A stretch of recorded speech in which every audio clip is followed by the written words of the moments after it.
আসসালামু আলাইকুম ভিউয়ার্স, অনেক দিন থেকে তেহারি খেতে ইচ্ছা হচ্ছিল, তাই তেহারি রান্না করার জন্য নিয়ে আসলাম গরুর মাংস ছোট ছোট করে কেটে। তারপরে দিয়ে দিচ্ছি আদা বাটা, রসুন বাটা, আর একটু পেঁয়াজ কাঁচামরিচ বাটা, এটা অল্প পরিমাণে, আর দিয়ে দিলাম টক দই, আর দিচ্ছি রাঁধুনি তেহারি মশলা। এটা দেখানোর একটাই কারণ, আমার তেহারি বা বিরিয়ানি মশলা যদি প্যাকেটের কথা বলেন তাহলে এই রাঁধুনি আমার কাছে বেস্ট মনে হয়। অন্যগুলো খেয়েছি কিন্তু এটাটাই বেশি মজা লেগেছে আমার কাছে। তারপরে এটাকে ভালো করে ম্যারিনেশন করে রেখে দিব। 15 থেকে 20 মিনিট আমি এটা মাখিয়ে রেখেছিলাম। আর এদিকে আমি ফ্রাই প্যানে তেল দিয়ে দিলাম, বেরেস্তা করব। তেহারির জন্য যা বেরেস্তা বা যা পেঁয়াজ লাগবে সব এখানে বেরেস্তা করে নিচ্ছি একবারে। এই তো, এটা একটু নেড়ে চেড়ে সুন্দর করে বেরেস্তা করে নিচ্ছি। এই যে লালচে হয়ে আসছে, একদম ব্রাউন কালার হয়ে গেলেই আমি চুলাটা বন্ধ করে নামিয়ে নিব। বেরেস্তা করতে তো সবাই জানেন, তারপরেও ভিডিওটা করে ফেলেছি তাই দেখাচ্ছি। যাই হোক, এই তো হয়ে গেল আমার পেঁয়াজ বেরেস্তা। দেখছেন কি সুন্দর হয়েছে। পেঁয়াজ বেরেস্তা সবসময় জোরে জাল দিয়ে নেড়ে চেড়ে তাড়াতাড়ি করে ফেলবেন। এবার আমি মাখানো মাংসটার ভিতরে দিয়ে দিচ্ছি অর্ধেক বেরেস্তা।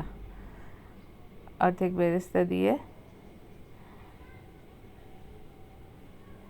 একটু লবণ দিয়ে, কারণ মাখানোর সময় তখন লবণ দিয়েছিলাম না, এখন লবণটা দিয়ে আর কিছু কাঁচামরিচ, আস্ত কাঁচামরিচ দিয়ে বেরেস্তার পুরা তেলটা দিয়ে এটা এখন চুলায় বসিয়ে দেব।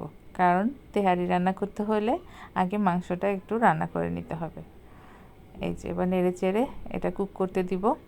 আর অর্ধেক বেরেস্তা আমি কিন্তু ওই যে ওই পাশে বাটিতে রেখে দিয়েছি, কারণ ওটা আমার তেহারির মধ্যে দিতে হবে পোলাওয়ের চালের ভিতরে। তো এটা হোক, এটা হতে বেশ সময় লাগবে, 45 থেকে 50 মিনিট লাগবে যদি আপনি নর্মাল চুলায় করেন।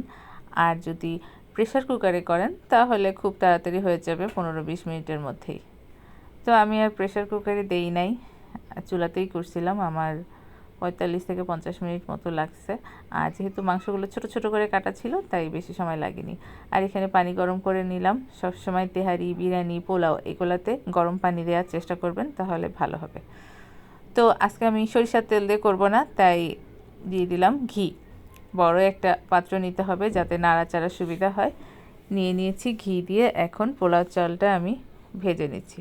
পোলাও চালের ভিতরে আমি একটু সামান্য দারচিনি, এলাচ, তেজপাতা দিয়েছি। আর এবার দিয়ে দিলাম বেরেস্তা। বেরেস্তা এবারও পুরোটা দিলাম না, আর দিয়ে দিলাম একটু লবণ, কারণ আমি মাংসের লবণটা আলাদা দিয়েছি আর এখন দিচ্ছি পোলাওর জন্য আলাদা লবণ। দুইটা লবণ তারপরে একসাথে অ্যাডজাস্ট হয়ে যাবে। আপনারা চাইলে যে কোনো এক জায়গায় বেশি করে দিলেও পারেন, তবে মাংসে অবশ্যই লবণ দিয়ে রান্না করবেন, তাহলে ভিতরে লবণটা ঢুকে যাবে। এই যে একটু নাড়াচাড়া করে হালকা ভেজে নিলাম, খুব বেশি ভাজার দরকার নেই। তারপরে মেপে রাখা পানিটা দিয়ে দিচ্ছি। পোলাও রান্না করতে যে পরিমাণ পানি লাগে আর তেহারি রান্না করতেও মোটামুটি সেই পরিমাণ পানিই লাগে। এই যে বাকি যে মশলাটা ছিল আমার তেহারি মশলা, সেটা দিয়ে দিলাম এখানে। এখন এটা যখন 60% সিদ্ধ হয়ে যাবে তখন আমি মাংসটা দিয়ে দিব। ঢেকে দিলাম, তাহলে তাড়াতাড়ি হবে। যে গরম পানি দেওয়াতে হয় কি 5 মিনিটের মধ্যেই এটা খুব দ্রুত সিদ্ধ হয়ে যায়। এই যে এখন আর একটু নাড়াচাড়া করে দিচ্ছি কয়টা কাঁচামরিচ দিয়ে আস্ত, এখনও হয়নি, আর একটু সময় রাখতে হবে। এই যে এখন দেখেন আধা রান্না করা হয়ে গেছে। এখন আমি চালটা যখন অর্ধেক সিদ্ধ হয়ে আসছে, এখন আমি দিয়ে দিব মাংসগুলা। রান্না করে রাখা মাংসগুলা দিয়ে, এই যে সবগুলা মাংস দিয়েছি। আমি এখানে অনেক পরিমাণেই রান্না করছিলাম সেদিন।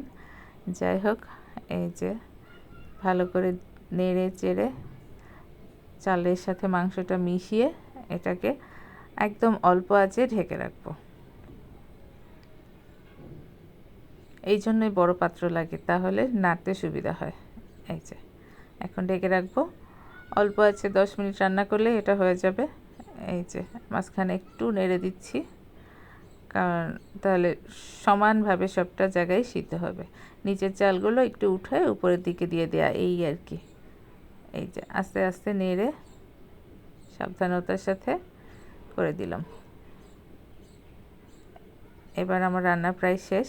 এখন উপর দিয়ে বেরেস্তা ছিটিয়ে দিব, আর একটু ঘি দিয়ে দিব, তারপরে ঢেকে রাখবো। একদম খাওয়ার সময় খেয়ে ফেলবো। এই যে হয়ে গেল ছটফট তেহারি রান্না। আপনারাও রান্না করবেন, ভালো লাগবে। আল্লাহ হাফেজ।